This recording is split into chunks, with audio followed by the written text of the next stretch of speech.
हरे कृष्णा। आप सभी का हमारे चैनल पर एक बार फिर से स्वागत है। अगर आपने अभी तक हमारा चैनल सब्सक्राइब नहीं किया है तो कृपया जल्दी से कर लें। चलें आगे बढ़ते हैं। आज मैं आप लोगों को कर्म फल के विषय में बताना चाहूँगी। हम अपने आसपास बहुत से लोगों को देखते हैं।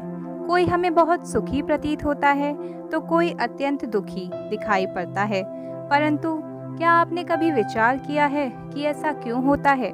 दरअसल सुख दुख तो इस संसार में लगे ही रहते हैं। जो आज सुखी है वह कल दुखी भी हो सकता है और जो आज दुखी है वह कल अत्यंत सुखी भी हो सकता है। परंतु यह सुख दुख हमारे जीवन में किस आधार पर आते जाते हैं, असल प्रश्न तो यह है। प्रत्येक व्यक्ति इस तथा पूर्व जीवन में किए गए अपने अच्छे बुरे कर्मों का फल भोगता है। प्रत्येक क्षण कर्म करते हुए हम उन कर्म फलों का निर्माण करते हैं और यदि हमारे कर्मों से किसी का दिल दुखता है, किसी को पीड़ा पहुंचती है अथवा यदि हमारे द्वारा किए गए कर्म प्रकृति के नियमों के विरुद्ध हैं, तो हमें भविष्य में उनके बुरे परिणाम भुगतने पड़ सकते हैं।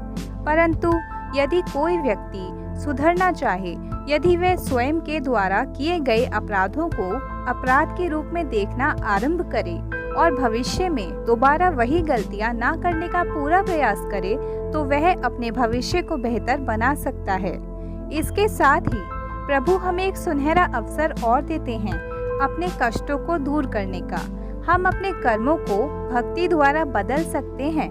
यदि हम अपने इंद्रिय भोग के स्थान पर भगवान श्री कृष्ण अथवा उनके भक्तों के लिए कर्म करना प्रारंभ कर दें, तो हम इन कर्म फलों से बच सकते हैं।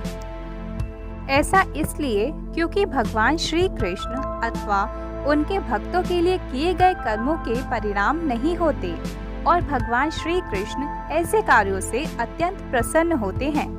जब भगवान अपने भक्तों की निस्वार्थ सेवा से प्रसन्न होते हैं तो वे अपने उस भक्त के जीवन में हस्तक्षेप करते हैं।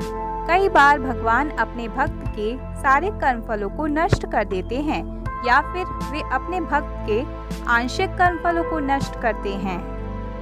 भगवान वही करते हैं जो भक्त के लिए परम लाभदायक होता है। इसके साथ ही भगवान अपने भक्त का इस प्रकार मार्गदर्शन करते हैं जिससे भक्त जन्म मृत्यु के चक्र से मुक्त होने की कला सीख जाता है। भगवत गीता में भगवान श्री कृष्ण ने काम, क्रोध तथा लोभ को नरक के 3 द्वार बताया है। इन तीनों का त्याग करके ही कोई व्यक्ति सुखी रह सकता है। परंतु कोई कितना ही प्रयास क्यों ना कर ले, कहीं ना कहीं उससे कोई ना कोई भूल हो ही जाती है और कष्ट जीवन में प्रवेश कर जाते हैं।